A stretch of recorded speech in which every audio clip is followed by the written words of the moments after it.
Welcome to the bold analysis, ladies and gentlemen. When I saw newspaper headline in the Nation today, the headline you're seeing here, I saw people reacting to it, and of course, when you check Twitter, people are sharing it and just saying the way Raila Odinga is trying to dare President Ruto, or rather is trying to dare the UDA government. But I don't think it was about daring anyone. But I decided to look at it behind the scene. That when I was in Jacaranda, not in Jacaranda, I've attended all those rallies, Kamkunji and Jacaranda, now Kibera, the third one in Kibera. I was in Kibera, and I remember Raila saying something that hakuna kitu anaweza nifanya, sunena na naongea na nguvu, sunena niko na nguvu. He was simply trying to say that the state knows his profile, and so he cannot be arrested. That's what he was simply saying. He was saying that there is nothing that can be done to him. But then the Nation team decided to carry that headline. And I saw a coordinated plan to project Raila Odinga as an oppressed man. UDA has been dismissive of what Raila is doing. And in fact, they have been asking Raila Odinga that, what next after the rallies? That's the question. That of the rallies, others even trivializing that those fields where Raila is holding those events can even be gazetted, or rather the people who are attending be given some refreshments. However, I saw something in the wake of that movement for democracy, for defense of democracy, movement for defense of MDD that was launched yesterday. There is a paradigm shift in how William Ruto is now trying now to handle Raila Odinga. He seems to have designed some 3 new tactics. I want us to look at these tactics. Then from there, I will also try to divulge more on what do you think in terms of those tactics. What do you think? What has really brought up that? There are 3 things that Ruto is doing. After dismissing that those rallies doesn't have an effect and he doesn't care, Ruto is doing counter rallies. When Raila was in Kibra, the president held a roadside rally in Ruai after attending the church service there. So, unlike the ones in church where they're normally closed, he decided also to go and speak to the population. There is a difference between some 200 people locked in a room that have been mobilized, for example, using the church model, that have been mobilized, to where you just move, you go to the middle of a road or a town center, sprout from the car, and people build so that you talk with Kenyans randomly. Now he has decided also to go to the public. And that's what some observers are seeing, as if now he's been smoked out of his comfort zone. Now has been forced to talk to the population. That's the tactic number 1. And then that is where he's now trying to talk in plural, trying to talk counter what Raila is saying. The other thing, and which is very unfortunate, criminal justice system might be meted on anti-government crusaders. Unfortunately, that will be it. When we were there, we have seen not even Babu Wino, Korogosho MCA, Matakwe Mubimba, who was arrested in the eve of that rally. Probably that was on Saturday. I happened to have learned about that one just in that rally. And I was shocked. Even Raila Odinga did not know, and he had to be told, so that by the end of his speech, he had to come back and now say that that gentleman should be released. Yule MCA wetu wa Korokocho, Bwana Bisalom Matach, ameshikwa na polisi na ameweka korokoroni huko, sio? nasema lazima awachiliwe kabla hajafika kesho. Sawa sawa, sawa sawa, munaunga mkono, munaunga mkono. Asanteni sana. So, Babu Wino has also been crying out that the DJ Evolve case could be revived, or he would be linked to the death of the returning officer, and Embakasi East returning officer. Yes, and he's also been crying out that he's being trailed. I want to just do some small disclaimer about Matakwe Mobimba. I know I am one person who did not appreciate that statement, that what he said was actually out of order. That one we are all in agreement. But because UDA, and not even because UDA, but because we're already creating a precedence that we are not going to use criminal justice system to do our politics, because we have different tools that the state can use to do politics. Ruto decided that he's going to exempt the criminal justice from it. So, but the way this guy was carried around from Nairobi to Tigoni in the police station, then it looks a bit of excess of what is within the law. So, to that extent, you can look at the criminal justice method on that. Lastly, could Ruto be lobbying leaders out of Raila Odinga's circle? It is not a coincidence that even ODM party chairman John Mbadi, who was handed a nomination, was nominated by the party, is yet to attend any rally. Raila Odinga. It's not a coincidence. I saw Kisumu governor, deputy governor Nyong'o decided to send his deputy governor Matthews Owili, even though I could understand that maybe Matthews Owili is now moving out from Kisumu and wants to come to the mainstream limelight and be around Raila Odinga so that he can position himself for the ODM ticket in 2027, seeking that Kisumu governor's seat. Quite Homa Bay, in fact, if you look at Nyanza, I just want to focus on Nyanza. Homa Bay is doing, representation of Homa Bay is better.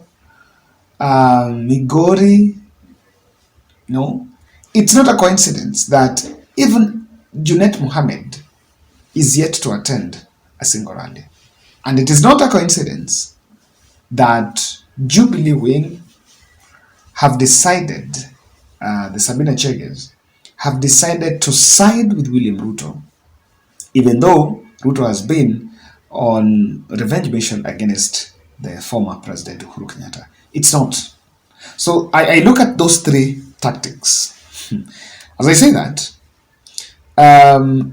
if this is employed, Raila will end up with a troop that is wounded and frail. You know, situation where unapata mwingine ameshikwa, mwingine yuko hivi, and they will be subdued. But I want to look at it this way. The lobbying out of leaders, talking leaders out of Raila's circle, will project him as a man who is lonely on a mission that will lack the spark, that will not get the traction of the people. But if that will be it, I think Raila would thrive in that loneliness. The fact that he's left out. I've seen leaders around him saying that people who had been using his popularity now are now leaving, and so they will have to get their political lesson. However, do you know that I saw Waziri Kindiki saying that he has outlawed the Jeshi la Baba donning the combat gear that apes military regalia. So according to him, any civilian found with that could be arrested and charged. That's what he's saying. I've seen critics saying that even him, he's a civilian, he's been putting it akienda nje. So if it is for military, then even him, he should not put it. I've seen critics talking about it that way. So all this is telling you something. Even that one, the fact that now he's going after that Jeshi la Baba team, while when Raila Odinga was having these rallies and these events, they've been so reserved and sitting from some distance away to look at how this is going to play out. Despite the numerous interventions to try to talk Raila down from this, through the propaganda tool, I think the propaganda has failed because Raila has maintained, I think, the consistency in messaging, and the way bit of the propaganda team that is supposed to help the government, I don't think they're such that aggressive. They're doing it, but with some sort of reservation. So kindly subscribe to our channel, click the notification bell, and like our video. I'm still asking for your support. I'm a bit overwhelmed, and I need to say it's my wife. Yes, some medical bill touching on my wife. She's been ill. So one kidogo utapata, shukuru. I'm targeting around 50,000 for the next few days. I would love to do this a very short fundraiser, maybe like 1 week. So anything you get, the number is up there, or 710 62 78 89. Do you think problem is why Ruto is changing tact on Raila Odinga? I want to tell you. The youth constituency that Raila Odinga is now taking. That's a big problem to William Ruto, because that is what William Ruto believes, that out of that 7.1 million that Chebukati announced as his vote, a bigger percentage, close to 60% of that percentage, were the young people, because they campaigned on that platform.